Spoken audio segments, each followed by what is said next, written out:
Hey, what's going on, Who Dat Nation? It is yours truly, TJ Jones, the host of the State of the Saints podcast. And some of you probably thought about starting your very own sports podcast. Well, let me help you out. I want to tell you a little bit about Anchor. Now, if you haven't heard about Anchor, it's an easy way to make a podcast, and it's free.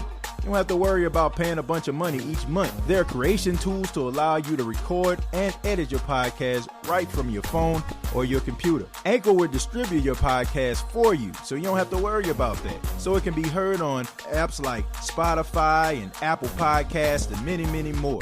You can make money from your podcast with no minimum listenership. So go to anchorfm.com and start your very own podcast today. It's everything you need to make a podcast in one place.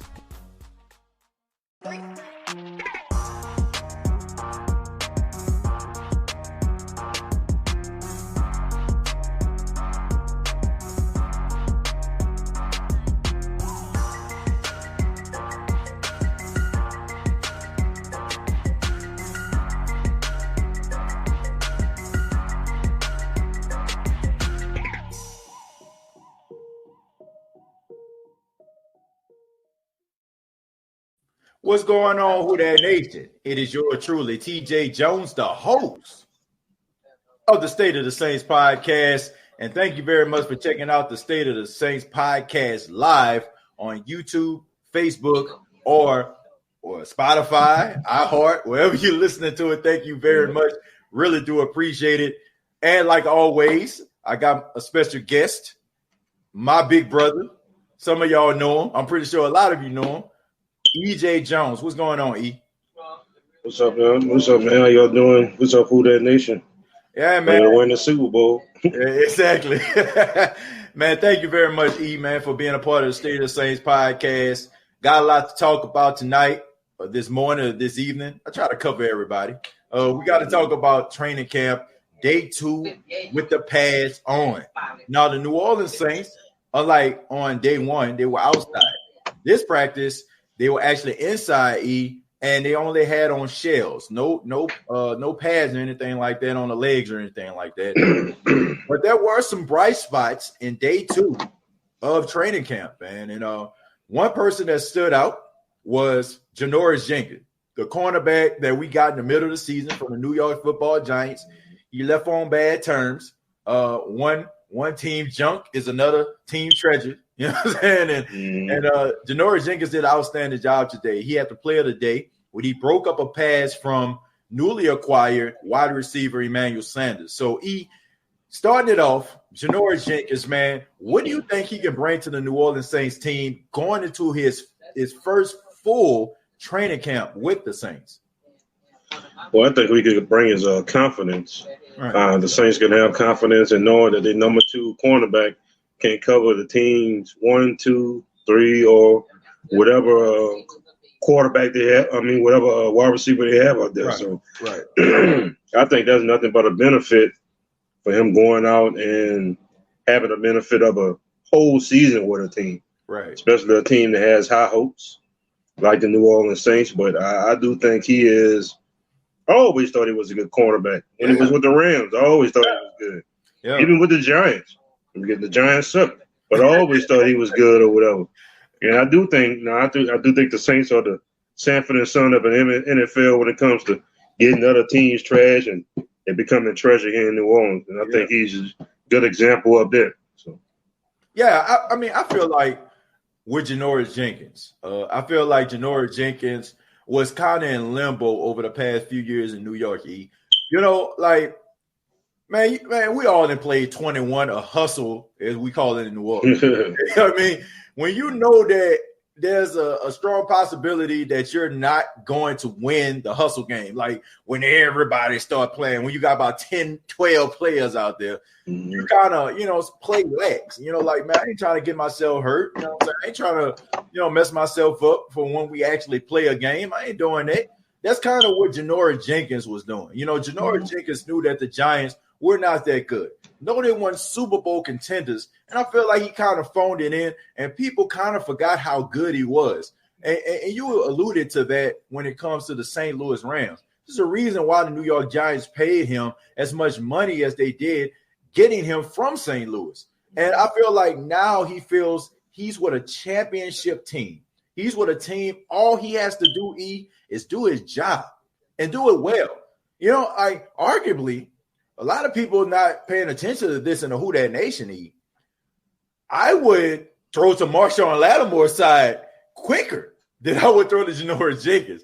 This is a seasoned veteran that has proven that he can shut down the elite of the elite. So I agree with that one 100%. Yeah. Because I don't know who you was interviewing, but you've been busy the last 2 weeks. But who did I? You was talking about how Lattimore couldn't do anything with Adam Thielen from the Vikings, which was true. I mean, the Saints have had bad luck with Thielen. They have had bad luck with I can't believe I'm forgetting the wide receiver just went to Buffalo from Minnesota. What's his name? Stefon Diggs. Lord, no. I mean, those two have been giving the Saints blues for like 3 years now. Yeah. And they can't do anything with they can stick Julio Jones. They did a good job on Mike Evans and a lot of other receivers. But those two, Saints can't block them. And I think Jenkins has done the best job out of any of the cornerbacks that we have. PJ Williams, he's been good in spots. But we be getting worked over when we play those two. Thank goodness that Diggs isn't there no more. So, goodness, Thielen. I mean, every time he plays the Saints, he has like 8, 9, 10 catches or something like that. Oh, yeah, man. Look, I love Marshawn Lattimore. Marshawn knows, man. I mean, Marshawn, he has like commented and, to me on social media on several occasions. He knows I feel like he is the best cornerback the Saints ever had. I still feel that way. But when it comes to Adam Thielen be giving that boy the business.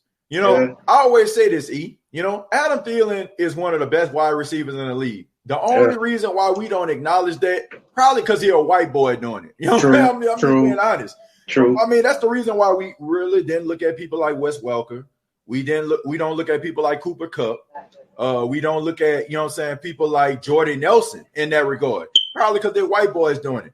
But Adam Thielen is a beast. I don't care what color he is. You know what I'm saying? He can be black, he's fast, white. he catch, he's athletic. Yeah. He got good size. We like 6'1", 6'2". So he got good size. Yeah, Minnesota, I think he went to Minnesota State. So he's like a native. He probably gonna play there for the rest of his career. Yeah. I mean, not too many cornerbacks can stick this guy like one-on-one. So Lattimore shouldn't feel too bad about that because I mean, you pick a cornerback who's gonna stick this man one-on-one. Right. He'll give all the cornerbacks, Gilmore, I mean, all of them. He'll give them all problems. So. I mean, everybody has their kryptonite. Mm-hmm. Like Devontae Parker is Stephon Gilmore's kryptonite. He has really big games against those guys. Mm-hmm. So it's no shame of getting worked by Adam Thielen. I mean, this guy almost broke Michael Irvin's record for more consecutive 100-yard games. Mm-hmm. But back to Janoris Jenkins, man, I just feel like in a wild card game of the playoffs, man, he had Stefon Diggs on the sideline throwing his helmet around, frustrated. So he brings a different dynamic and a swagger to the New Orleans Saints. And I feel like opposite of Marshawn Lattimore, who is not a slouch in his own right, I mean, there's a reason why the defense has been getting the best of the offense. But another person that stood out in practice and has been standing out in practice, believe it or not, I could not believe this, P.J. Williams. P.J. Williams. I said this on the State of the Saints podcast a couple of days ago. I said you can look at this two ways. You can look at it as if P.J. Williams turned the corner or the Saints offense is looking like hot garbage, okay? But I think that the New Orleans Saints did a great job with something that I felt P.J. Williams needed to do in order to resurrect his career. And they moved him from the corner to the safety position.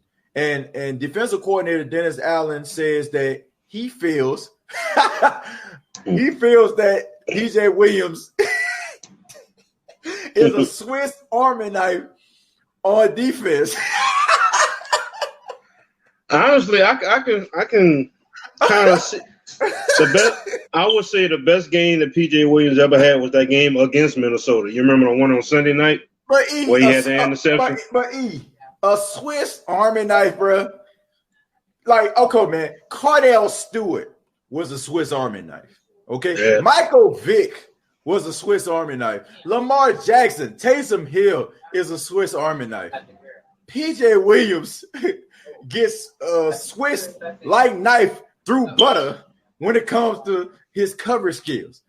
I wouldn't call him a Swiss Army knife. I call him like a spork. You know that thing that look like a spoon, but they got the prickly things like the fork. So since he like free safety and cornerback, I give him that. I don't think I give him like a Swiss Army knife. Bro, the only knife that we need to be discussing with PJ Williams is how the wide receiver sliced through this guy like hot knife through butter. You know what I'm saying? Like, this man should be considered no knife, butter knife, into knife, kitchen knife, no type of knife. You know what I'm saying? Like, look, just say that you decided that the safety was the best position for him to be in. I think it is. I think that's a good spot for him. I think if he want to play the next 3 to 5 years, I think that's his spot. I think he should be like at a safety, like a boundary type safety. Right. Maybe somebody that could like come up kind of close to the line of scrimmage, maybe blitz or do stuff. I think that works for him. But in coverage against wide receivers, physical or speedy one, I don't think that's him. If he got to cover for 5 to 10 seconds, right. I don't think that's him. Yeah. I think him coming down. I do think he is a good tackler. Yeah. I think him coming down like as a free safety or strong safety or something like that. I think that'll work for him. But nickel corner, nah. Yeah, I 100% agree with that. Look, now I'm about to talk positive about PJ. He's one of the best tacklers in the secondary. He's a better tackler than Lattimore. He's a better tackler in summer. Well, he's definitely a better tackler than Marcus Williams. No doubt about that. Okay. We need some tackling lessons for him. The problem is he doesn't have good recovery speed. And this is what I don't understand. The Saints did the same thing with Malcolm Jenkins. Malcolm Jenkins coming out of Ohio State was a corner. He was supposed to be a corner. He didn't have the speed to keep up with those elite wide receivers in the NFL. So the Saints realized, man, we got to move you to safety. Now he's a strong safety, and we seen what he did for the 6 seasons he was in Philadelphia. So I feel like the Saints acknowledging PJ Williams and understanding that he is not, I repeat, is not an outside corner and should be. No, he shouldn't be affiliated. No way whatsoever. Being outside corner, that means either you going against Julio Jones or Mike Evans or Moore from Carolina. Yeah, 8-9. Goodwin from Tampa Bay. He's not on that level, E. And I feel like, excuse me, I feel like the New Orleans Saints did the right thing, moving him to safety. And honestly, his career could possibly get resurrected, in the form of a blessing in disguise. Because the reason why he played safety last year was because Von Bell and Marcus Williams went down in the middle of the season. And the Saints were kind of, they were kind of short at the defensive and the secondary position. So he had no choice to move to safety, but he did a really good job. And Dennis Allen, Mike Nolan, and Aaron Glenn and the crew was like, damn, maybe we got something here. So I feel like, it happened in a way that we didn't necessarily want it to happen, but it probably was the best scenario and the best situation to happen to PJ Williams. But right now, I want to acknowledge the chat, E. We got a lot of people up in here right now. Shouts out to Jerry Poor. Got Chemo in the building. Mike is in here. David, Earl, Dave, Dill Pickle, Jerry Poor once again commenting. Got my guy Tim all the way in Canada, E. Canada. What's up? Exactly. Old Canada, our home in native land. So thank y'all very much for being a part of the State of Saints podcast. We're about to read some of the chat here. A lot of people chiming in, E. I want to start with Mike. Mike says, who that TJ? Tapping in with your big dog. Love the interview, by the way. My boy, keep it up. Man, thank you very much, Mike. If you have not checked out the interview I conducted with Jeff Duncan. Jeff Duncan, you probably know him from Fox 8 down in New Orleans, WVUE. He also writes for The Athletic. Man, we talked, really solid guy, man.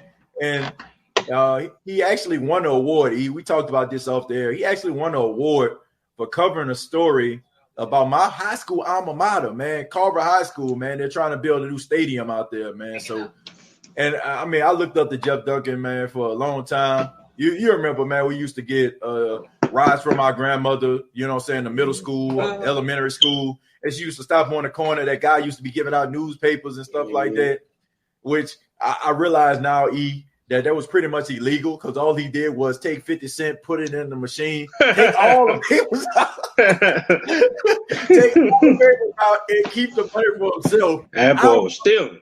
Exactly. Exactly. How are you on the corner? Now, you probably know, you know what I'm saying? If you're from New Orleans, 9th Ward, 8th Ward area, it was on the corner of St. Claude and Franklin, right by that McDonald's. That we used to catch the Franklin bus. This guy used to take all of the newspapers out of the machine and hold them up like a newspaper boy, 1920 style, and sell them for 50 cents like it's his money. But nevertheless, I mean, you know, grandmama, you know, she used to, read the front page. She used to give us the sports page. We were excited to read it. And a lot of those articles, he came from Jeff Duncan, man. So he really influenced. He was one of those people that influenced me, man, to really fall in love with sports, along with Jim Henderson, Buddy D, man. I mean, the list goes on and on, man. But check out that interview with Jeff Duncan. Shouts out to Jeff Duncan, man. Great human being, man. And left me with some words of encouragement as well. So I enjoyed doing that interview, man. It's not every day you get to interview somebody that influenced you as a kid. You know what I'm saying? So shouts out to him. Earl J. Brock says, "What up, bro?" Man, shouts out to Earl J. Brock. Earl J. Brock actually has his own podcast. Once again, Earl, make sure that you plug your podcast down below, man. Good, solid dude. Great podcast. If you're not listening to Earl J's podcast, man, I don't know what's wrong with you, man. Good, solid content right there. We need that helmet, too. We need to do something on that helmet right there. We need to get a petition so we can get that helmet for next year. I like that. That's tight. That's tight. So you're loving the black helmet? Yeah, I like that. That black helmet with that silver face. I like that. Dope. Chemo also said, "Big brother EJ, man, giving you a shout out." Chemo, man. What's up, Chemo Slice? How you doing? Yeah, man. Familiar to the State of Saints podcast, a regular giving you some love. Brett says, "How's it going, TJ?" Brett North, man, a regular on the State of the Saints as well, man. Shouts out to you, Brett. Doing fine, man. Great. Who that from Jersey? Dave is back, man. Dave was here earlier today.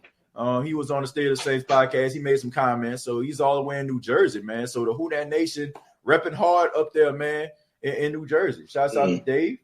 Dill Pickle, also a regular, says, "Who that?" Jerry Poole, of course, man, the OG of the State of the Saints podcast, says the Jones brothers.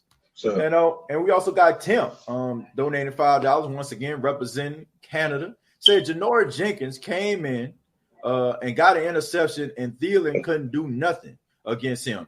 Either the first catch Thielen had, Jenkins forced the fumble. Yep, that was. He's talking about the wild card game. He went Alan Thielen fumbled the football because of Janoris Jenkins. Janoris Jenkins is a disruptor, man. No doubt about that. And I think a lot of people have been sleeping on this guy because, once again, the Giants have sucked. I mean, Eli Manning throwing more picks than Razor Ramon out here. Hey, yo. Daniel Jones is new, coming from Duke, man. So he's learning the system. He's learning the NFL. So a lot of people have forgotten how good Janoris Jenkins is. I'm just happy that he fell into the lap of the New Orleans Saints, and he was willing to actually restructure his contract in order for him to stay on with the Saints for the next 2 to 3 years. So it's a plus, and he understands, man. Like, I think when players get to a certain level or they get to a certain age, they realize that their NFL life is probably coming to an end, and they're more willing to negotiate contracts because they want to be with teams that can win Super Bowls. And yeah, exactly. You want to win rings because there's a reason why we second guess players as great as they were, like Dan Marino, over other people, you know what I'm saying, that have won Super Bowls in the past. So I think players will start to realize that, man, it's time to win a Super Bowl. Or I got to really win a Super Bowl to really submit myself in the sands of time according to the NFL. So I think this is one of those cases. It is. I do think it is one of those cases. I mean, you look at if you're in the league more than 10 years, so your family's great. Right. I mean, they don't really have to worry about money. You done made all the money probably that you're going to make as far as like a big contract.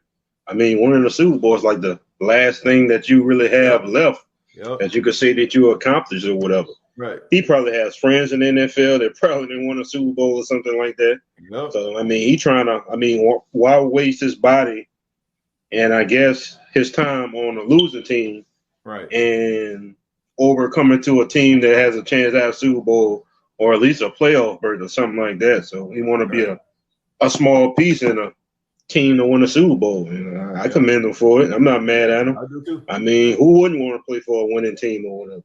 Yeah, no doubt. We just have to get over this hump. Yeah, I think with this, it's very rare that you see a player who wins a Super Bowl early in their career, and they're able to go to the highest bidder. Like I look at people like Janoris Jenkins, right? I mean, not Janoris Jenkins, Malcolm Jenkins. Excuse me. Mm-hmm. Malcolm Jenkins won a Super Bowl his rookie season with the Saints. You know, like, so. I mean, everything else is like, man, I'm good. You know what I'm saying? As long as I'm in the NFL, I mean, I won a Super Bowl. So he went to Philly and he won another one. You know what I'm saying? Yep. So even if he didn't win a Super Bowl with Philly, he was straight. So anything else that he did was only adding to it. And because at the end of your career, you're like, and he won a Super Bowl. They're not going to say he won a Super Bowl in his rookie season. They're going to say, and he won a Super Bowl. People like Malcolm Brown, you know what I'm saying? Malcolm Brown can do that. Malcolm Brown won 2 Super Bowls with the Patriots before he came to the Saints. Malcolm Butler is another guy. You know what I'm saying? Won 2 Super Bowls with the Patriots. Now he's out there. He can sell himself to the highest bidder in Tennessee. And losing may not be that bad for him. You know what I'm saying? Because I got 2 Super Bowls. So with Janoris Jenkins, he doesn't have that luxury. He's been good for a long time with St. Louis, with the New York Giants. And now it's like, man, it's time to win a Super Bowl. It's time for me to cement my legacy. You know, like I want to be mentioned among the greats. As good as Darrelle Revis was, man, he had to go to New England in order for him to win a Super Bowl, for him to cement himself and possibly be a Hall of Famer as a shutdown corner. Richard Sherman is another guy, right? I mean, think about this. Will we be talking about these guys in years to come if these guys didn't win Super Bowls? Probably not. We will probably remember how good they were, but we probably won't give them the full respect they deserve because they don't have a ring. So, yeah, I mean, it's interesting. Shouts out to Tim. He's also giving $2, man. Thank you very much for the $2 donation. He said, I think he meant Swiss cheese. I guess he referred to PJ Williams with the Swiss Army knife comment. I definitely agree with you on that one. Definitely Swiss cheese. Yeah. Sometimes Limburger cheese. Giant says, who that, TJ? The interview with love the interview with Jeff Duncan today, man. Thank you very much, John. Appreciate that, man. Appreciate it. Kelly says, what's up with the new tight end we just signed? Trust me. No, not Adam Troutman. We're talking about Ethan Wolf. Yeah, Ethan Wolf. Yeah. You watch a lot of SEC football, man. I mean, you collect the magazines. It's no surprise to anybody that's been watching the State of the Saints podcast, man. You have influenced me to actually go in this direction in my career as being a sports media journalist and all that kind of stuff, man. So what do you know about Ethan Wolf? I watched him play at Tennessee, but what did you see in him that you feel like he can bring to the Saints? I mean, as far as like his film and everything at Tennessee, everybody knows Tennessee hasn't had like the best of teams the last 3 to 5 years. So you're going to have to really look at this dude's scouting report. I could pretty much say he's deceptive. He got like deceptive speed. He's a nice size tight end. Right. He will block. Yeah. But I think what he does best is the catch. I think he is like a catching like tight end. He will block more than some of the tight ends that we have in the league now, but he's a good catcher. May not be the fastest person. Like I said, his speed is kind of deceptive, but he'll catch the ball. What I've seen, I mean, those mitts of his, they don't drop too many balls. That's what I've seen. But like I said, Tennessee doesn't really have – they didn't really throw the ball too much. Yeah. I mean, the team really hasn't been too good, so they're kind of limited of what you can see from him. But like I said, at Tennessee, his blocking was on point. But as far as his catching, I think his biggest attribute would be his catching ability, I think. Yeah, I mean, he had almost 1,000 yards receiving his final season at Tennessee, and he was a red zone threat. And then the guy names escapes me, but he ended up playing for Jacksonville right now. I can't think of his name. He was the quarterback at the time when Ethan Wolf was there. I'm pretty sure somebody probably know what I'm talking about. Put his name down in the chat. But like you said, Tennessee didn't really have good quarterback play. That's the reason why people like Marquez Callaway struggled. People like Alvin Kamara, you know what I'm saying? Nobody really knew that much about him. And people like Ethan Wolf really didn't get the recognition because honestly, man, I feel like if he had a decent quarterback, we probably would be talking about him like we talk about Hunter Henry out there in Arkansas. The thing about Hunter Henry, I mean, he had Ryan Mallett for a few years, you know what I'm saying? Before, you know what I'm saying? So I feel like Hunter Henry was one of those guys that Ethan Wolf could have been. But of course, the quarterback play wasn't that good. But I feel like he brings a body to camp. I mean, we have to understand, man, Josh Hill is out right now. Josh Hill has been dealing with injuries. I think he had off-season surgery or something like that. So the Saints understood what they were actually getting. But this is a great opportunity for Ethan Wolf. This is a great opportunity for him. Whether it is with the Saints or some other team, this is an opportunity for you to put some stuff on film in order for you to go out here and possibly land with another team. Now, I do feel like it is a uphill battle for him. It's uphill because, I mean, you got to think about Jared Cook. You got to think about Adam Trotman, Josh Hill when he comes back. Then we're hearing about Tommy Stevens, who's converting from quarterback to tight end. Okay, so it's going to be tough for him.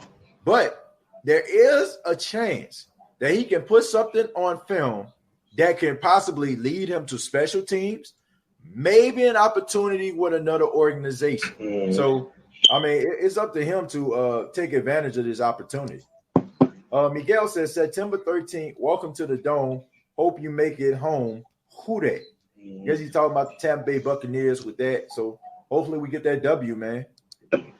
Keen Arthur says, EJ, do you see AK getting 1,000 yards receiving and 1,000 yards rushing? I hope so. I really do. I mean, he had the potential and the talent to do something like that. Chris McCaffrey's knowing in Carolina. Right. I see him. I don't see him doing all of that because we don't rely on Kamara more than anybody else. Right. But this 100 yards receiving I think he can do this. And I predict him doing it. Right. I mean, I think I threw up some stats for y'all. I think I had like almost 1,000 yards receiving, but I can see him doing this. Right. I really do. I really can. If they get him over like 200 calories, I must be hungry.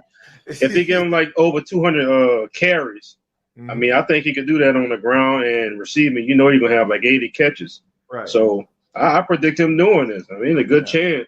I'm like 75% sure that he can do this. Right. I agree. Well, I agree with what you just said at the beginning of about Christian McCaffrey. Christian McCaffrey is the bread and butter of Carolina.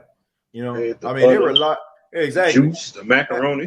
I definitely believe that. I definitely believe that Teddy Bridgewater is going to rely heavily on Christian McCaffrey because he did the same thing with Alvin Kamara when Drew Brees went out.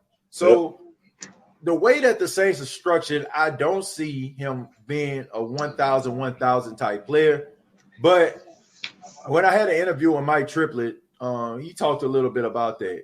Or it could have been Nick Underhill. Nick Underhill said that Alvin Kamara was on pace to gain about 1,900 yards from scrimmage before he actually got hurt at that Seattle game. So it's attainable. But I don't know if the Saints are going to use him to that particular point. So I don't know. It might be close, He might get close to it. Might be 1,700. I can even see 1,600, but I can't see 2,000, man. The Truth Hurt says, who that from North Las Vegas? Can't wait for week 2 when the Saints come here. Shouts out to the Truth Hurts all the way in Las Vegas, Nevada, man. Casual Dex, man, my guy, says, anybody hear anything about Adam Trotman, their training camp? Casual, yes, I did. They've been ranting and raving about him.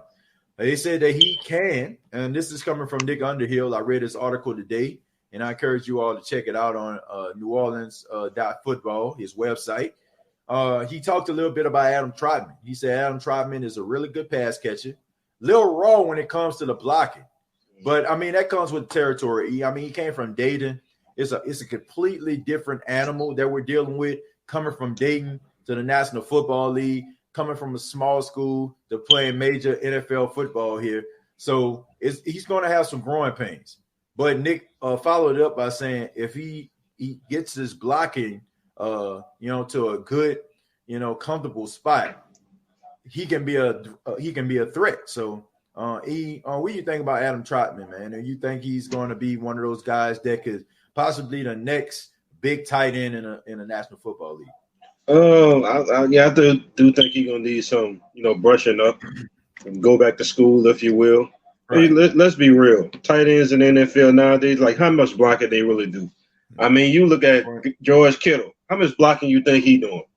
He getting downfield, making catches, making cornerbacks look stupid. That's what he doing. Right. Either you're a pass catcher tight end or you're a blocking tight end.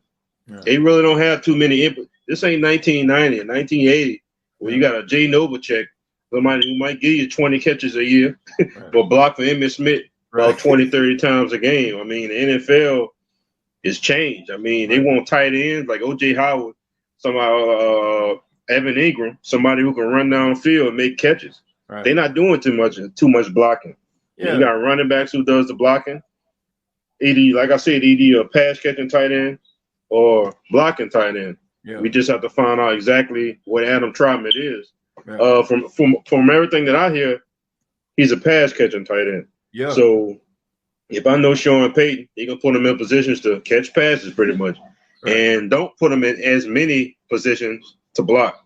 Right. So well, not to dismiss what you're saying. The part about what you said about George Kittle is not afraid to block. Okay, oh, yeah. I mean, he's one of the best blocking tight ends in the NFL. You don't really see. I guess what I would say is that you don't see the guys that have the combinations. That's the reason why we look at people like Rob Gronkowski. He's a guy that can actually block and catch the football. Mm. George Kittle is a guy that can block and catch the football. Somebody like Travis Kelce is more of a pass catcher tight end. Mm. Somebody like Jimmy Graham, they're more like pass catching tight ends. Mm. Josh Hill is the Saints' Jay Novacek. If we're talking about, true. If you're comparing Jay Novacek as far as tight ends, Josh Hill is the Jay Novacek of the New Orleans Saints. True. But that is something that is very, very important. Notice that teams that have those type of tight ends that can pass catch, they always have a tight end that is good at blocking. Okay, They always have that guy that is not afraid to get his hands dirty and that can block. And you usually see him doing goal line situations a la Josh Hill, right? Josh Hill does most of his damage in the red zone, right? Mm-hmm. So on the goal line. So you need those guys. Those guys are not passe. It's just the fact that we don't pay attention to those guys because they're not as sexy as a Travis Kelce, or they're not as sexy as a Jimmy Graham, or an Antonio Gates, if I can go back a little bit further, or Tony Gonzalez. Those guys could block. Well, not Jimmy Graham, but I mean, you know what I'm saying? You pay more attention to the guys that actually catch the football at the tight end position. But there are guys that are still getting their hands dirty. And there are guys that are tight ends that can pass catch and still get their hands dirty. Yeah. That we definitely got to acknowledge. But Josh Hill is definitely the Jay Novacek of the Saints. Miguel says we are going to make Brady cry. Well, I hope so, man. We make him cry twice. I mean, I agree, man. Tom Brady. I hope we make him cry, but Tom Brady has been in the league for 21 years, so there's not much defense he has not seen. It's going to be a tough game, folks. Keen Arthur says, what's a formation you guys would want us to implement into the offense? What formation do you feel like the Saints need to utilize more?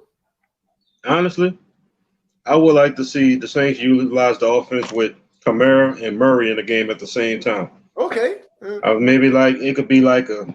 Let's see if we got some offensive linemen. Maybe 2 wides, right. Murray and Kamara maybe in the backfield. You have Murray maybe lined up as a fullback.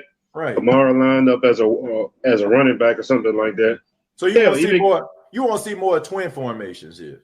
Yeah, you can split them out. You can split them out wide and split them out in like the I formation or something like that. Right. Sneak Hill out maybe as a wide receiver or whatever. Have Michael Thomas, Sanders, and Hill in the game as wide receivers or something like that, and just put those 2 in the game.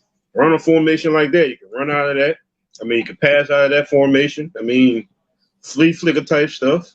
You can do a lot with that kind of formation. Line them boys, line somebody up in a pistol. A direct snap to Kamara, something like that, because we never see direct snaps to Alvin Kamara. Right. I think I probably would want to see that, but I think that would be an interesting formation for the Saints. Right.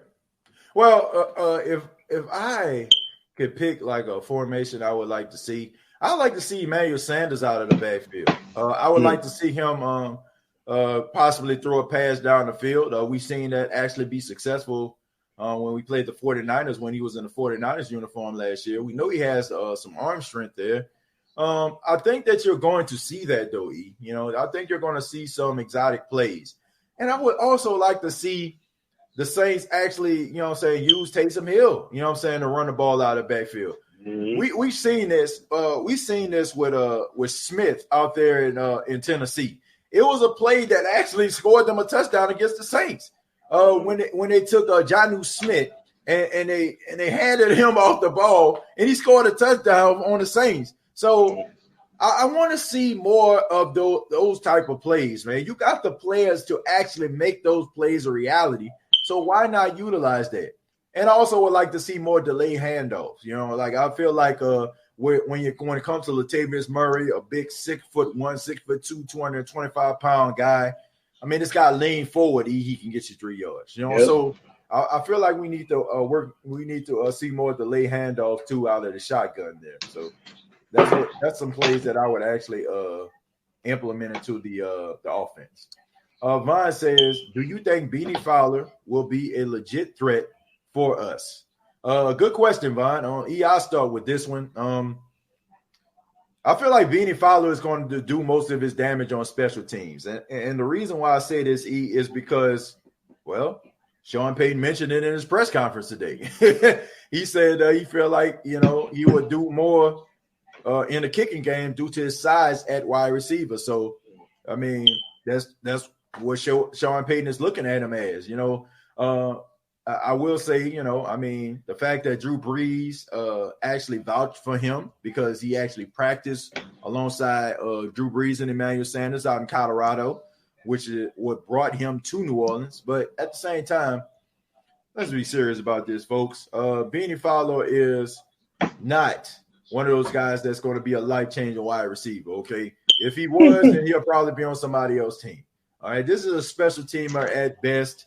Possibly if somebody get hurt, maybe can run a slot, become a disruption, move somebody out of the way for Michael Thomas to catch the ball. Okay, so that's the way I feel about Beanie Fowler. So, E, what do you think about Beanie Fowler? Do you think he's going to be a legit threat in a black and gold uniform? Well, like you said, I agree with you. If Sean Payton said, then it's coming from the horse's mouth. At best, fourth, fifth, or sixth receiver. He's somebody that can, contribute. Hell, if you can give us a contribution on special teams, I'll take it. Because special teams is really important. A lot of people don't see that as being important, but that's just as important, especially if you want to switch the momentum back to your side. So whether you're blocking or returning on special teams, and I'll take it. But, I mean, unless he wows everybody in training camp, like you said, I mean, we pretty much said at wide receiver anyway. But here's the thing, though. we in this COVID state and everything. The stadium is going to be clearing all of this stuff. Mm-hmm. We don't have a preseason. Right. So they're going to have a lot of injuries this year in the NFL. You might as well just admit it because we don't have a preseason. We don't really have a training camp. What we going through now is a training camp, but we didn't really have the OTA thing or whatever. So we didn't have that. So we will have injuries and you will need extra players. So fact of the matter is we need all the players that we can get for this season because the season starts September the 13th, and that's like 3, maybe 4 weeks away. Right. So we need all the players that we can get just in case we have those injuries. You can never expect injuries, but just in case we have injuries, we just need bodies. Yeah. And I think he's one of those people that he's good to have. And if Sean Payton and Drew Brees see somewhere where he can play a position where he can play, then I'm going to jump on that bandwagon. Yeah, this is an unconventional season to say the least, man. Come on, man. 2020 has been an absolute train wreck. It's been one tragedy after another. But at the same time, this is going to be the year where teams are going to do things unconventional. Now, normally the New Orleans Saints carry about 6 wide receivers. I feel like this year, due to COVID-19, you don't know if guys are going to go down due to coronavirus, might have to sit out a game or two. Mm-hmm. I think the Saints are going to carry 8 wide receivers. Okay, I really feel that way. I feel like they're going to carry 8 wide receivers this season. I don't know if the NFL is going to allow teams to actually carry more players, which I feel like they should. They should allow them due to these circumstances. And those practice squads should be bigger. Yeah. I think you have 8 to 10 on your practice. I could be wrong. I'm just guessing. Yeah, I think you have 8 to 10 on your practice. I think they should bump that up to at least this year, maybe 14 or 16 people on a practice squad because when somebody get hurt, they're going to call that person up from that practice squad to that active roster. I think they should bump that up. Absolutely. No argument here, bro. You're absolutely right. King Arthur also says, EJ, there's any cornerbacks at camp that you're watching. What are the measurables of Keith Washington? Not the singer, Not that's what I was thinking about. You about to have me singing up here. He's talking about the 6'1", 205-pound cornerback out of West Virginia, man. The guy who has a great length, which I feel like he will do his damage in the nickel because of his length. Mm-hmm. I don't know how familiar you are with Keith Washington, man, but a lot of people in the Who Dat Nation, especially here on the State of the Saints podcast, are very high on this guy. So, do you know anything about Keith Washington? I don't know too much about him. I'm gonna try to get down there to training camp, see what I can see tomorrow. Okay. Do some research on him. I have seen West Virginia, but I'm gonna have to look up and go through some of his film or whatever and look him up because if those measurables right, 6'1", 205, that's pretty big for a cornerback. That make him kind of versatile. He could be a cornerback. He can be like one of them tweener guys, play close to the line of scrimmage or something like that. The Saints seem like they just stockpiling players. It seems like, and I guess every team in the league is doing that. Like I said, because of this COVID thing. Right. You don't want to leave no stone unturned or whatever. Right. So if this Keith Washington, if he can contribute, you could tell if the Saints see a future for a player because they're gonna put him on special teams. If there's no room, say like at corner or free safety, they're gonna put him on special teams. If that don't work, if he's not ready, they're gonna put him on the practice squad. If that don't work, they may release him, but they're gonna have his number in that black book it is. Right. So I'm about to look at some tape of Keith Washington or whatever, not the singer, the football player, and look and see what he's working with. Yeah, man. Keith Washington, he has some great measurables, man. But I agree with what you said about the Saints actually hiding guys out. I don't feel like it's a coincidence that every player that the Saints release end up being on the team. Krishawn Hogan got signed by the Texans today. Mm-hmm. So, that tells you everything that you need to know about the New Orleans Saints and how people feel about the players that they select. Miguel says, we got it going on. One, the dome making people cry, sending them home. He definitely wants some tears in Tom Brady's eyes. Vine Tay says, but camp just started. He'll be good. He was referring to Adam Trotman. I think this comes from the comment that It said Adam Trotman, not much really. Well, I mean, it's not much that you're gonna see, and we have to understand, Vine. Let's give guys a break, and I'm glad that you said that he'll be good. No OTAs, no minicamp, no rookie training camp at all for these players. So I mean, this is very unconventional. Adam Trotman, I mean, he's going through growing pains. He's basically learning stuff that he should have been learning in OTAs in minicamp. So we got to give these guys a break and give these guys an opportunity to get coached up and develop and be where we need them to be. I mean, it's going to take some time. Guys, and I'm asking everybody in the Who Dat Nation to be patient with some of these rookies. Like, you might see Zach Bond making mistakes. You might see Cesar Ruiz making mistakes. You might see Adam Trotman making mistakes. But these guys need reps. No preseason, okay? So you're probably going to be seeing guys make mistakes week 1 against Tom Brady, week 2 against the Las Vegas Raiders, week 3 against, they're going to be making mistakes. So we have to be patient with these guys and understand that some of the activities that they're supposed to take a part in off season did not happen. So let's take that into consideration. Tim, thank you very much for the $10. He says, honestly, this might be an unpopular opinion, but I want that Super Bowl this year for Cam Jordan. Way more than Drew. He's such a saint, and he's been with us for a decade. Thank you very much for the $10, Tim. Look, I think everybody in the Who Dat Nation is a fan of Cam Jordan. Cam Jordan is black and gold through and through. He loves being a part of the organization. He's a funny guy. He's very entertaining. He definitely has the career in broadcasting once he hangs it up. And I think he wants that sack record that's owned by Ricky Jackson, man. What do you think about Cam Jordan, man? What does Cam Jordan mean to you as a Saints fan? Well, for one, I think he has the best Jerry Carroll I've ever seen anybody have in my life. I mean, that boy really letting that soul blow up. So silky smooth and that boy there. 1 minute he come with a Jerry Carroll, next minute he had a handlebar mustache or whatever. I mean, this dude is a clown. But at the same time, everybody on the team, from what I hear, they like him. I mean, the dude work hard. I mean, he's a second-generation football player or whatever. Right. So, I mean, everybody in the league like him. I never really heard a harsh word about Cam Jordan. Oh, no. Offensive lineman might not have nothing good to say about him because he don't have an off switch. Right. I mean, he never comes out of a game. I mean, he never misses a game. I mean, really don't have nothing bad to say about a Cam Jordan. And I would want to, want the Saints to win a Super. I would want that man to get a Super Bowl or whatever, because I think when he gets a Super Bowl, then he's taking his claim to the Hall of Fame. I'm thinking, because he coming off his 5th Pro Bowl appearance or whatever. He been first team the last 2 years or this year or something like that. But I think he's gonna break every Saints sack record that they have or whatever. Right. I do think that he's gonna wind up a Hall of Fame when he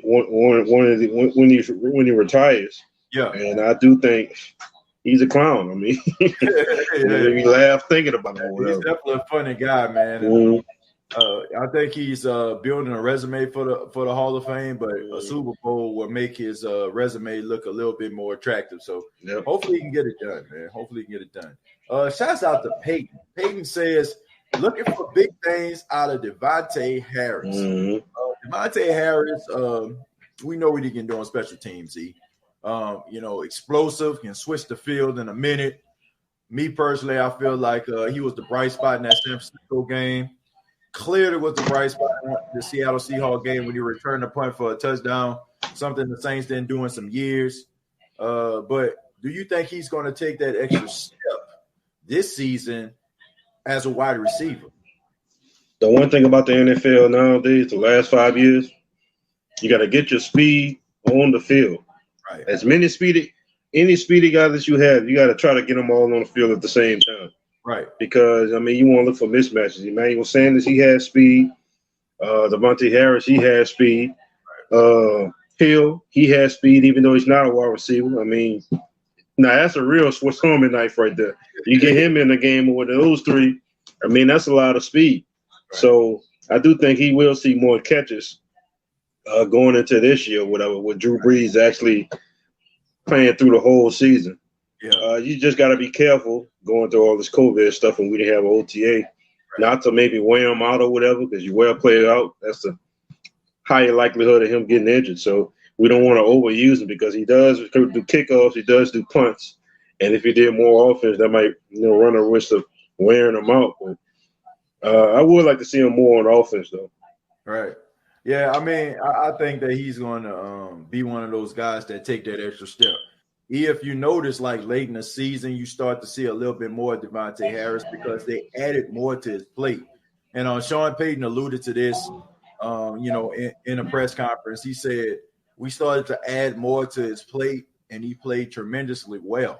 So if Sean Payton is saying that about you, saying that, okay, we're adding more to your plate, we're adding more plays, and you rise to the occasion, you might be seeing him a lot more than we've seen him earlier last season. Okay, not just in special teams, but actually playing on the field. We seen him like in wide receiver screens. We seen him catch a ball down the field from Taysom Hill in a wild card game. So I think that's just the beginning of what Devontae Harris can possibly do in the Saints uniform. So I think we're going to be seeing a lot more from him in the future. Dashawn says, I wonder how much of a change adding Malcolm Jenkins to the backfield will help the defense. Well, Dashawn, I feel like this. When you have a guy that is a seasoned veteran, when you have a guy that's a Super Bowl champion, when you got a guy that's a leader, that's been a captain on other teams, he's been a captain for the Saints. He's a guy that's a leader on and off the field. And there's not many offenses that he has not seen.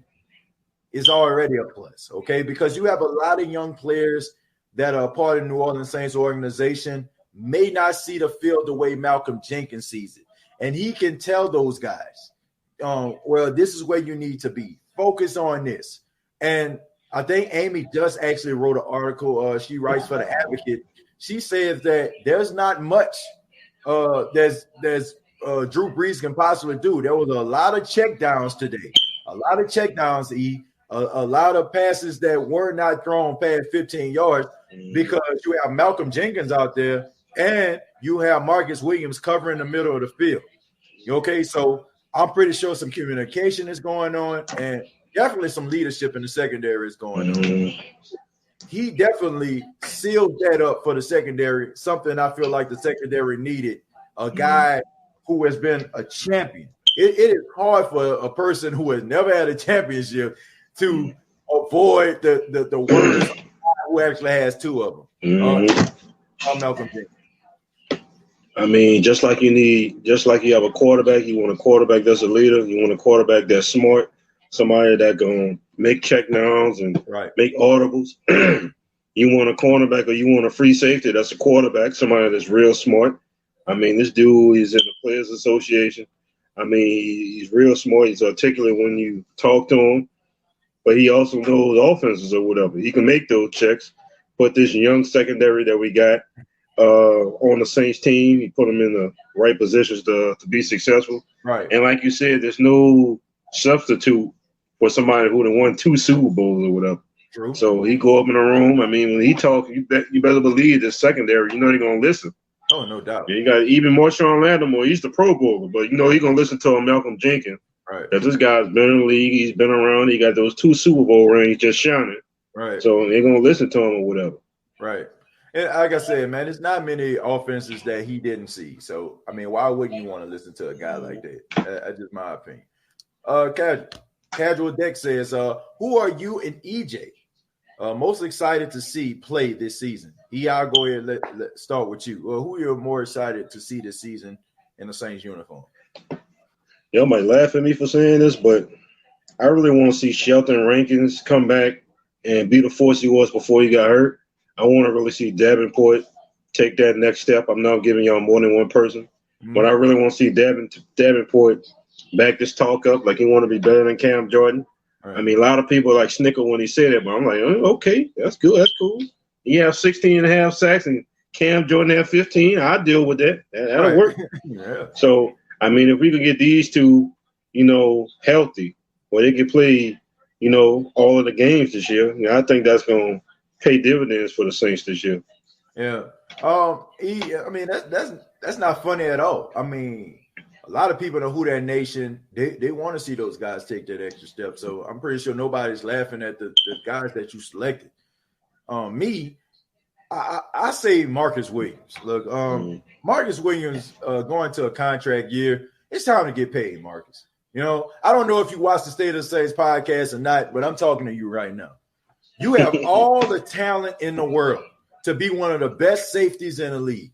Pro Football Focus actually puts you in that category.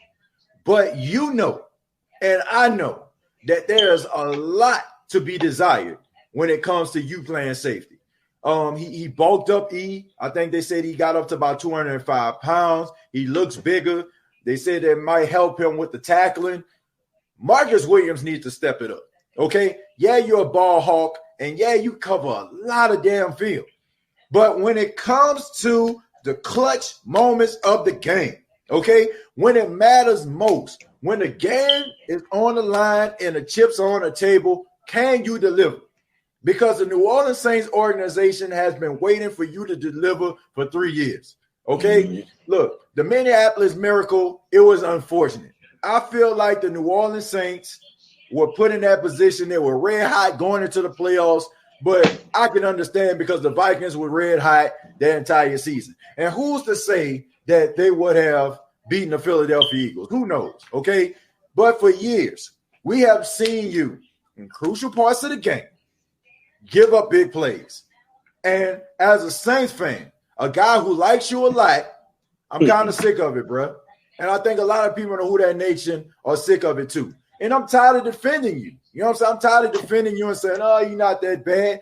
You're not that bad. But it would make things so much easier if you actually do something that people can hold their hat on. Hang their hat on, Hang their hat on. Please. That's all I'm saying. That is somebody that I am waiting for to take that extra step. When a guy has all the tools, have all the skills, Marcus Williams reminds me of a 6'10" guy. Okay, let's just say he playing at Planet Fitness or LA Fitness, wherever they got a basketball court, 24-hour fitness. He's 6'10", but he letting a 5'10" dude dunk on him. Something is wrong with that. Okay, something is clearly wrong. Marcus Williams has all the talent in the world to be one of the best safeties in the league. And the only person that's stopping Marcus Williams is Marcus Williams. So that is a person I feel like I want to see. And I'm excited to see step up and take his rightful place as being one of the best safeties in the league. It's football season. They're giving Marcus Williams an ultimatum. Shut up. I mean, it's time, man. Like, he does a lot of great things. I'm not saying that he's slow. I'm not saying he's trash because he's not. I'm just saying, step it up, bro. Young Don says, thoughts on Ty Montgomery. Great talent. Thrives in a system where he has an offensive-minded coach. We've seen him thrive when he played for the Green Bay Packers with Mike McCartney. And I feel like Sean Payton is a better offensive play caller than Mike McCartney, even though Mike McCartney is not a slouch. But Ty Montgomery has been one of those guys that have been a bright spot at training camp. People have been talking about how he's been making people miss. He's been catching a ball out of the backfield, and take a load of this, get a load of this. He actually has been playing in the slot, catching passes in the slot. So Ty Montgomery has been doing an outstanding job in a Saints uniform. But what do you think about Ty Montgomery, man? Well, if you can remember Ty Montgomery in college, he was a wide receiver. He was moved when he got to Green Bay. He used him a wide receiver, but they had injuries at running back. Right. And from then on in, he started playing running back or whatever. But he's at like his natural position as a wide receiver. I think Sean Payton likes toys. So he has a lot of players that, he could toy with and do different things with. Taysom Hill. Now he has like a Ty Montgomery. Right. This is somebody that could be a punt returner, assist on punts, kick returner, assist on kicks. He could be a running back. Right. He could be a wide receiver. Right. Yeah, if you need a halfback pass or something, he can even do that. So, I mean, there's a lot of things that this dude can do. And I think Sean Payton likes players like this. Right. He just moved Stevens to tight end. You still have Taysom Hill. You got Devontae Harris. Right. So he has like a lot of toys to play with.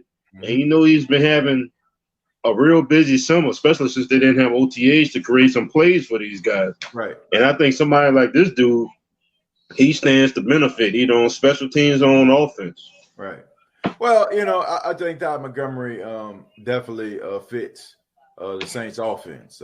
He does a lot of good things, and the fact that he can't catch the ball, they can line him up in the slot. He can run the ball out of the backfield. It brings an interesting dynamic to the New Orleans Saints, and we know he's smart because he went to Stanford, for God's sake. Yeah. Ray Long says, I'm really excited about Ruiz, but Bond excites me more with his potential as linebacker, but even more as a pass rusher.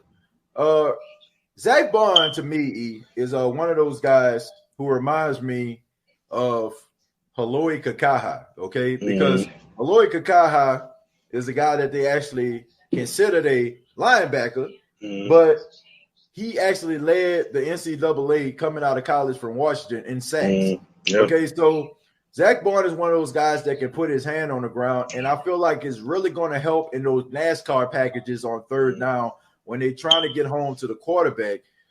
His issue is not with his hand on the ground. It's standing up.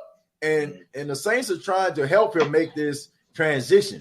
And everybody that has come on the State of the Saints podcast that have been covering the team has been ranting and raving about this guy because he played running back in high school. He ran track. He has so many skills. He's sideline to sidelines, a very smart player. We already know, man. Going to Wisconsin, it's two things that you're going to thrive, right? If you're a linebacker or offensive lineman, for the love of God, you're going to be in the NFL. So he's one of those guys that, that a lot of teams wish they had. And according to Pro Football Focus, the guys that a lot of people know who that nation wanted, Patrick Queen out of LSU and Kenneth Murray out of Oklahoma, he ranked higher than those guys. So the Saints found them in the third round, dude.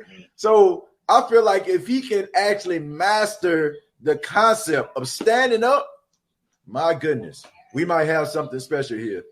What do you think about Zach Bond, man? I know you watched him in college. Yep. Just what you see, he's a sideline to sideline guy. Can rush the passer. He is good, pretty good in coverage. I think he is better rushing the passer, though. Like you mentioned the NASCAR package. If there's somebody, you said this guy was a former running back or whatever in high school. And ran track. You put those guys on the edge, and you don't run. Let them offensive linemen deal with them. Right. Let them rush the pass or whatever. You take what he does best, and you put him in those positions to be successful, whatever.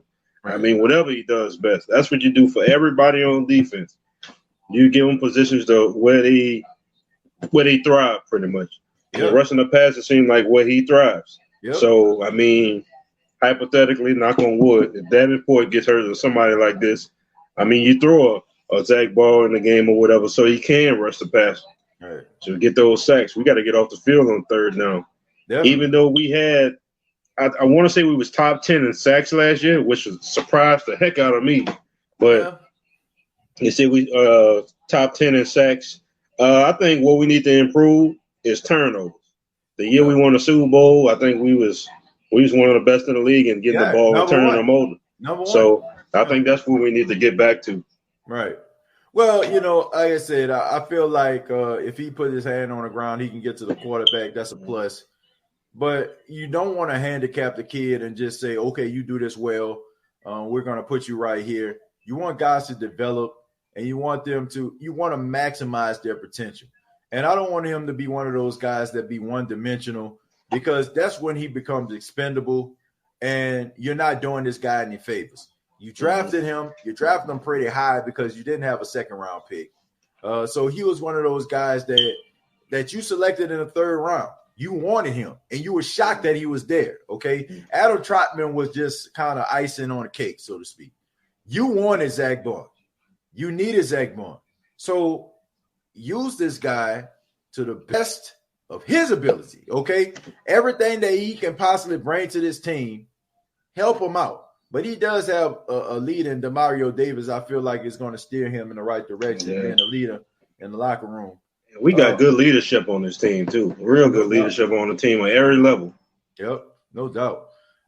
Miguel says, what are your thoughts? What do you think about Andrus Peat? I'll let you go ahead and start with that. What do you think about Andrus Peat?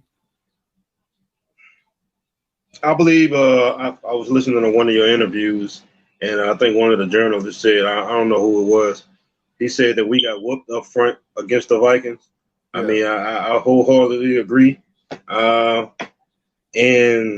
I think this is a big year for him, too. I mean, he did sign a big contract with the Saints, and I do think that, I mean, our offensive line, we got to get better, especially when it comes to, like, playoffs and getting whooped against the Vikings. That's not a good look for us. We got a reputation as having one of the best offensive lines in the league. But if we hurt and just giving up sacks and giving up pressures and stuff like that Minnesota game, if you're getting whooped up front on your offensive line, I mean, it is not a good look. But as far as Andrus Peat and this injury, they say he's going to be out, 3 to 4 weeks, right? Yeah, about 2 weeks. About 2 weeks, man. They said 2 weeks. So it's a thumbs about 2 weeks. So he should be good for that Tampa Bay game, the first game of the year. But I do think he could be standing to improve a little bit more too. Last year, kind of so for him. I do think he can improve. What he needs to improve upon, and maybe his footwork. I mean, how to not be injured. I mean, I don't know how you do that. how do you do that? When I was at the airport, I seen his dad is in a wheelchair and actually pushed his dad. And I told him to, tell your son to have a nice game and everything. I think the week later he got hurt. Right. So you kind of just need him to just be healthy. Right. I mean, whatever that is, how do you stay healthy as an NFL player? Injuries just come up and jump and just bite you. So yeah, absolutely. I 100% agree with you, but honestly, I'm not going to be as candid as you are talking about Andrus Peat here. Andrus Peat is soft. Let's just call it a spade here. Shocked that he actually got these 5 years, $57 million. Don't know what the Saints was smoking or drinking that day when they decided to sign this guy back to a 5-year deal. Andrus Peat is the softest guy on the offensive line. Now, he does some great things, okay? The moving from guard to left tackle when Teron Armstead gets hurt in the season, that's great. But the guy is soft, okay? I mean, guys run over this guy like he a paperweight around this thing. You know what I'm saying? Like he's a bantamweight. I like the fact that he lost 30 sometimes in the offseason. I feel like it's going to help him with his shiftiness, you know what I'm saying, moving. I feel like that was one of the reasons why the Saints lost to Atlanta and they lost to the Minnesota Vikings in a wild card game, because him alongside Larry Warford were too damn big. Okay, I like the fact that he lost 30 pounds. It helps him. But look, there's some things that cannot be taught, okay? Toughness cannot be taught. It's rather you born with it or you're not. Heart is something that cannot be taught. It's rather you're born with it or you're not. Andrus Peat is soft, okay? Cottonelle tissue soft. Posturepedic pillow soft, okay? I mean, you know what I'm saying? Mr. Pillow as seen on TV soft. That is what he is. It is nothing much you can do about it. But he's smart. And when you're a smart player, you can get away with some of the things that you lack, okay? For example, a guy that we really don't really like that much in New Orleans anymore, Anthony Davis. Great talent, but people say that he's soft. He can get you about 30 and 15. But when it's playoff time, when it's time to step up and put your big draws on, are you performing at a high level? Okay? And the answer is no. Thus, Andrus Peat. I like him. Glad the Saints drafted him. Not mad that they drafted him because he played in a pro-style offense and he was a damn good left tackle in college. but he's soft. And it's nothing you can really do about it, E. You can lose 30 pounds. You can lose 100 pounds. I mean, you can go on the Simon system. You can sweat to the oldies with Richard Simmons, for God's sakes. But you can't teach toughness. I mean, you can't. I'm sorry. It is what it is. Jared Poor says, "Just let your soul glow." I can't hit that falsetto. Just let your soul glow. Man, I got that T-shirt. I wore a T-shirt the other day. Milky smooth, just let it start moving. So glow. I can't hit that falsetto though. That George says TJ might have to give up podcasting for a singing career. I don't know which. Maybe the Dashawn smoking with the Saints was smoking when they signed Andrew. Oh man, because I definitely don't have a career singing. John says, "Give it up for Cedric Chocolate." And Mr. Randy Watson. John says, "That's a good problem to have. A great defense makes our explosive offense even better. It's an exciting year to be a Saints fan." Well, John, it was exciting back in 2017 when they won like 9 straight games. It was definitely exciting when they went 13-3 in 2018. They got screwed by the referees and NFL at large. I'm still mad about that. Yeah. And it was exciting in 2019 when they went 13-3, only to lose to the Minnesota Vikings. I mean, I have that same level of excitement. Look, I've been a Saints fan since I'm gonna say 1990 because I don't remember 86 because I was born that year. Okay, so I'm gonna say about 90 when I can remember certain moments in my life. I've been a Saints fan that long, so I'm gonna say 30 years. I've seen some ups, I've seen some downs. My big brother E can attest to that. It's always been an exciting time to be a Saints fan. Like honestly, even when they suck, I always look forward to the season. Always did. So it is an exciting time, but it's even better now that the team is really good. Andrea says, "I'm here for y'all." We appreciate that, Andrea. Appreciate that. Thank you for being a part of the podcast. Tim, once again, thank you very much for the $5. He says, "Is it just me, or do the Saints have a better chance of winning a game when they come from behind than when they are supposed to sustain the lead?" E, I'll let you go ahead and tackle that comment right there. Do you feel like the Saints have a better chance of winning a game playing from behind than actually sustaining the lead? I think Sean Payton thinks they probably have a better chance coming from behind and keeping the lead. I think that's right up his alley, though, or whatever. Don't you think? Them boys are, just coming from behind because it just gives them a chance to throw the ball like he likes to. About 1 million times all over the place. And when they have a lead, they're not going to run the ball. They're still going to throw the ball for whatever reason. Right. The 49ers game, that was a good example. Yeah. I think they had a 14-point lead at one point in that game, if I'm not mistaken. It was like, 28-7, 28-14? Yeah. So I think that's a game that they just let slip right through their fingers or whatever. Just missed opportunities. And who's to say if they don't win that game, they don't go on to win the Super Bowl? Right. Well, look, I don't care if they got the lead.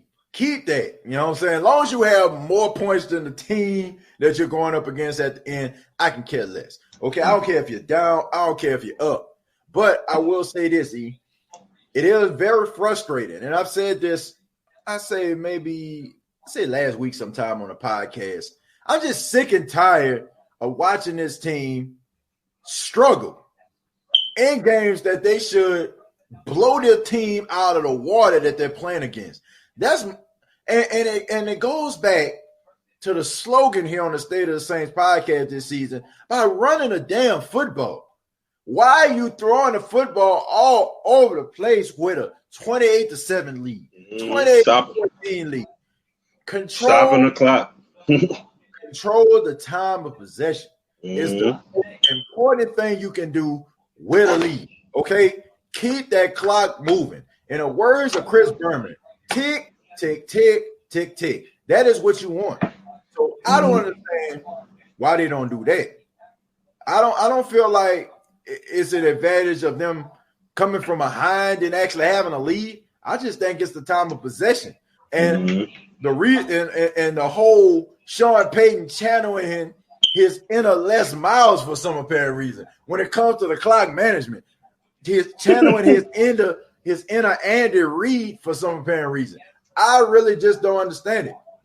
Run the damn football. You know what I'm saying? I always kind of get it. Peyton says, TJ, are there any rookie running backs showing out at camp? No. Nobody's showing out that's a rookie at camp right now. So it's pretty much the usual suspects, Peyton. So not many guys are showing up and showing out in that regard. Ray says, you realize the Chiefs would have signed Pete if the Saints didn't? It was a good signing, overpaid, but that's how the league is. Well, you can always overpay for offensive linemen. Oh yeah, you might as well. Yeah. If you think dude's supposed to be like $3 or $30 million, they're gonna go to hit the free agent market. They're gonna get $50 or $60 million or whatever. Probably ain't gonna see nothing but $30 million out. Right. But that's always how it's gonna happen though. Somebody always gonna get overpaid. They ain't have you looking like, how the hell did he get all that money? So every season is like that though. Right. I understand it. Like you said, I understand why you would look. It's not like I don't understand why they didn't draft why they drafted Andrews Pete. It makes sense. Dude was a left tackle in college. Went to Stanford. You can't be no slouch going to Stanford. You know what I'm saying? Like you can't be half stepping through life going to Stanford. That is the Harvard of the West Coast. So I get what they say. Exactly. So I understand it. Dude just soft. I call it for what it is. He's soft. Cotton candy soft. Quilted Northern soft. You know what I'm saying? I don't know. I can't think of any other way to describe it. You just said. Keith Washington says, thank you very much for the $2, Keith. He says, all y'all talking smack, I'll catch y'all at the Dome. Well, Keith, you'll catch us at the Dome if you actually make the team, okay? We want you to make the team, but you haven't made the team yet, okay? So hopefully we catch you at the Dome.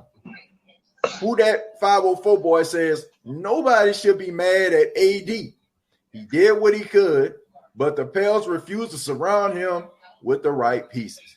Another Davis equals Aaron Rodgers. Well, let me tell you this. Anthony Davis, he was a showman. He was exciting to watch. But let's not act like this guy didn't always get hurt. Let's not pretend like, you know what I'm saying, you had Rajon Rondo and you actually had a good, decent playoff run. You know what I'm saying? Let's not pretend like they didn't have Chris Paul at one time, and I think they went to the Western Conference semifinals. Mm-hmm. Like, let's not pretend like the Pelicans, or at the time they were Hornets, but let's not pretend like they have not had some good seasons. Anthony Davis did not want to be here, folks. He did not want to be here. He fell into this whole clutch sports psychological thing that they actually do to players. Oh, you're great. You're wonderful. You need to go to Boston. You need to go to Miami. You need to go to LA. And he is a beast. He will forever be a beast. He will forever be a walking, talking 25 and 15 around this thing. But at the end of the day, okay, it's about who wants it more. Who wants it more? And sometimes I just feel like Anthony Davis is a center. And he is a point guard in a center's body. Okay, that's the way I see him. You got to be able to get your big boy on. You can't be out there playing soft. You can't be out here channeling your inner Andrews Pete and be out here talking about you the best player in the league. You're a much bigger basketball fan than me. What do you think about Anthony Davis, man? I think he is. Like you said, he is a beast. Mm-hmm. I don't think New Orleans was as attractive as some of those other cities that you named. Absolutely. Probably why they couldn't get those players that he wanted. I'm surprised they still got Boogie Cousins down here, whatever, for the 5 minutes that he was playing. It was a trade. It was a trade. You can easily, I mean, you can easily make a trade. the reality is, I mean, it's hard to get star players now here in New Orleans. If you're talking about football or something like that, basketball, Right. not so much. I mean, we got some guys coming up now. We got Ingram. We got Zion Williamson. I mean, he could stand to lose a few pounds. He got a history of being, hurt too. But they basically pried Anthony Davis out of the Pelicans' hands, basically, and gave them Zion Williamson. You know, when Anthony Davis signed with the Lakers, you knew the Pelicans were going to get that first pick. Yep. I think the league was actually they felt bad for getting Anthony Davis to the Lakers, so they gave the Pelicans the first round pick, I think. Oh, wait a minute now. Hold on. So you're saying that the NBA sabotaged the lottery for the Pelicans? Are you saying this on the State of the Saints podcast, EJ Jones, that the Pelicans and the NBA conspired for the first pick overall for them to acquire Zion? I need you to say this with your chest. Yeah, man. I mean, I do agree with that. Wow. I do agree. I mean, just look at it. I mean, basically, they traded Anthony Davis for who? Lonzo Ball and some first-round picks. And you just knew that first overall pick was Zion Williamson. You just knew that was what the trade was about or whatever. Ooh. You could, man, like, why would you trade Anthony Davis? What could you get for Anthony Davis that the Lakers had on their team? Who would you want on the Lakers team pre-LeBron James and Anthony Davis? Who would you want off that team for Anthony Davis, for goodness sake? Right. Well, I will say this, though. The Pelicans understood that he wasn't coming back, okay? Mm-hmm. So they felt like they needed to get something for him. So they realized that, okay, man, we need to go ahead and trade this guy, get some value before he actually walks, and we get absolutely nothing. So, I mean, the Pelicans got some really good players. Brandon Ingram is good. Yeah, he turned into an all-star, yeah. Right, yeah. Josh Hart is decent. You know what I'm saying? Like, Lonzo Ball is developing into a solid point guard, and you got him alongside Zion Williamson, and then you got Haynes and all these other guys that are on the team, you know what I'm saying, that are contributing. JJ Redick, who signed a 1-year deal, who knows he might come back because he still got Drew Holiday. Yeah, Drew Holiday, who I feel like needs to exit stage left, but that's another story for another day. They have the talent to be a playoff contender. All they need is a coach that can actually lead these guys where they need to be. I mean, you fire Alvin Gentry, bravo to that. I mean, I've been lobbying for that for I don't know how long. People defense, Mr. Defense optional. They played no defense, like none. A straight up Matador style defense. Like no defense. So, I mean, in the 5 years he's been there, like no defense. Basically, his offense is get a rebound, push it down court, give it down to Davis or give it down to Boogie or something like that. When they had him, shoot the ball in about 4 or 5 seconds. That's their defense. Yep. Our offense. They don't have defense. They still don't. 16. They was up 16 points against the Jazz. Gave that up. Mm-hmm. I mean, Sacramento, they was up in that game. Gave that up. I mean, I don't know. I don't know. I digress. Chris Berman says, TJ, that was the best impression of me I ever heard. I doubt that. I'm not. I cannot. Back. There it is. All right. Peyton says, what you guys think? Do the offense look better when Pete Carmichael calls the plays or Coach Peyton? What do you think about that? Do they look better when Pete Carmichael calls the plays or when Sean Payton calls the plays? I like to see Pete Carmichael call most of the plays, to be honest. And it's the reason why. I think Sean Payton gets too invested when he calls these plays. I think he feel like he gets in a rhythm. So Drew Brees got to throw the damn ball 5 times in a row, which I don't like. And I think Carmichael should, start calling a lot of these plays or whatever. Yeah, you throwing some of the gadget plays and all of that kind of stuff, but I mean, I want to see Carmichael call most of the plays. At worst, Peyton call maybe the first half and Carmichael call the second something like flip flop. I mean, whoever's doing, if they hot, let them keep calling plays for the rest of the game. But if it's not working, just switch us. Do something like that. Gives all the teams something else to think about. But Peyton, he gets too invested in calling plays, and he trying to live through Drew Brees and back when he was at Eastern Illinois. Right. Yeah. Shoot, too much. He definitely looked like one of those parents who sucked, couldn't cut the snuff, couldn't cut the mustard, and they got a son, you know what I'm saying, that they want to live vicariously through. He do look like that at times. But look, Pete Carmichael, Sean Payton, tomato. I mean, they basically the same, in my opinion. You know what I'm saying? They the same. It's like if Pete Carmichael called the plays, I just feel like it's Sean Payton calling the plays. Pete Carmichael, to me, there's a reason why he doesn't get called for a head coaching job. Because I think people actually just see that it's Sean Payton. You know, it's kind of like the Belichick, effect. You know, all these coaches get these opportunities to coach other teams because of Bill Belichick. I mean, look at Matt Patricia. Matt Patricia does not deserve to be nobody head coach. I mean, honestly, he was just a guy with his hat turned to the back and a pencil behind his ear. And all of a sudden, like, he coaching the Detroit Lions and they suck.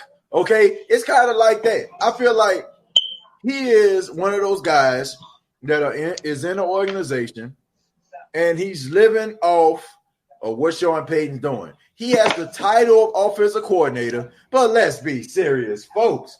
It is Sean Payton who is calling the plays. It is Sean Payton who is the mastermind. Pete Carmichael is the guy who gets him juicy fruit when he runs low. Okay, like Pete, man, go up to the road 101 and go to the concession stand and bring me some juicy fruit back.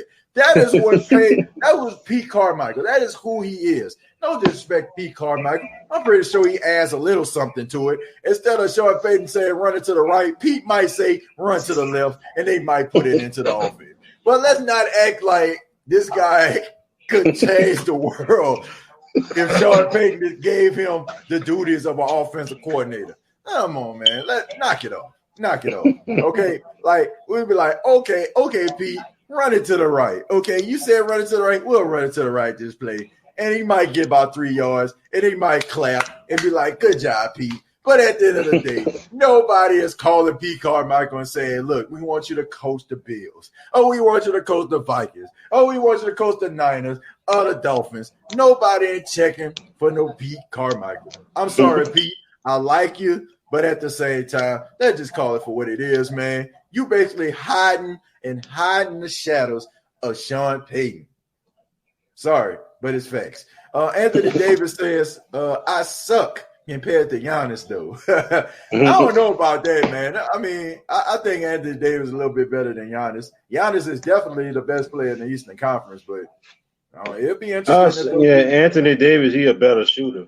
Yeah. If Giannis, if he ever learn how to shoot, that dude gonna be unstoppable. If Giannis can shoot like Anthony Davis, he'll probably average like 35, 40 points a game. That's how good Giannis is right now. Well, I will say this. They do have something in common. They both soft. Who that? 504 boy says, everything you said is true, but I ain't mad for him for leaving. That's all I'm saying. I'm not mad at him for leaving. I get it. If you're talking about it from a marketing standpoint, I can't believe we talking about AD on the State of Saints podcast. That's what we come to. Hey, that's what the people want. Look, I get it. If you're a businessman, I mean, man, you're an entrepreneur, man. You sell your artwork, right? So, well, this is a great place, right? You're in a great place to sell artwork because, I mean, it's an artistic city. I mean, if you was to go somewhere like, I don't know, Cheyenne, Wyoming, you might have a harder time selling artwork, right? So I get it. Him trying to build his brand, trying to move from a smaller market like New Orleans, who, let's just be serious about this. They actually love the Saints more than the Pelicans, even though they have Zion Williamson. Okay? Zion Williamson is great. He is the future face of the NBA. That's what they're pushing towards. I'm more of a Ja Morant type guy pushing. You know what I'm saying? I feel like he is a little bit above Zion as of right now. But a lot of people are considering Zion Williamson the face of the NBA. I get it. But everybody loves the Saints.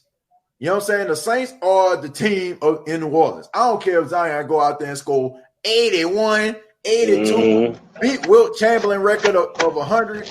People are still going to be talking about what the Saints did on Sunday. Okay, so I get it. But at the same time, that don't mean that he ain't soft. You know, I got to go back to it. Philip says, we have a great player at each position on the team.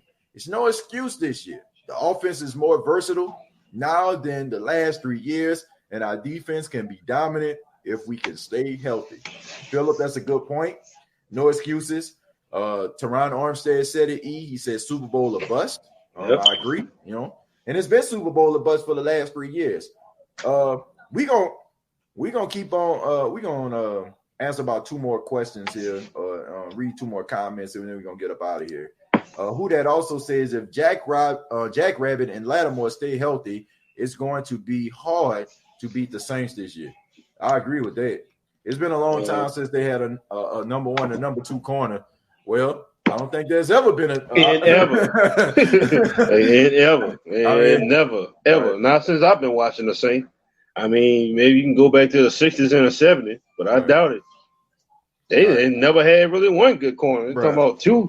Right. Hot garbage they didn't have in that secondary. Straight up. Pete Carmichael talking mad greasy right here. He says, keep talking. I know where you live, fool. Well, if you know where I live, you know what I'm saying? Maybe you need to take those type of directions and apply them to your offense, and maybe you'll get a phone call from an organization, you know what I'm saying? Because they're like, dang, Pete know what he doing. Okay, so and shouts out to Pete Carmichael though. Like I said, man, this is all fun and jokes. I love Pete Carmichael, man. I think he does an outstanding job as an offensive coordinator, and I will say that they are more run oriented when he does call the plays. I will say that we've seen that in the absence of Sean Payton, and there have been opportunities for Pete Carmichael to call plays, and he's been successful, man. Cut Pete, right? Cut Pete. I don't hear much about Callaway from Tennessee in camp. Is he still on the team? I thought he would be a backup speed receiver. Just my opinion. DA, not much to really, report about Callaway. He's probably going to do most of his damage as a backup special teamer, And I feel like he's going to make the practice squad. I think the Saints like him a lot. But like we said earlier in the show, no OTAs, no minicamp. It's going to be hard for these guys to really just stand out like that, man. You got to be like a generational talent to stand out in this climate. You definitely do. Like, you got to be like, I don't know, Peyton Manning or Andrew Luck. Right. I mean, somebody like that in order for you to stand out in a climate where you didn't have no off-season activities. Like, honestly, man, you got to think about this, man. This is like transitioning, from high school to college here, folks. Like it's a transition. It took some time, man. You know what I'm saying? Like, from me coming from high school out there, Culver High School, transition to Dillard University my freshman year, and going to Jackson State. It took some time, man, for me to make that adjustment. You're like, wait a minute. I ain't gotta, nobody gonna tell me to do homework. Wait a minute. I got to look at this syllabus to tell me when I need to complete this assignment. Like, it's tough. So, I mean, we got to be patient with these guys, man. I'm pretty sure you're going to hear some things down the line. And last, we got Peyton coming in and said, trade Pete at the trade deadline and get something for him. E, do you think that the Saints could get something for Andrus Peat? I mean, yeah, you could. But is that really what you want to do?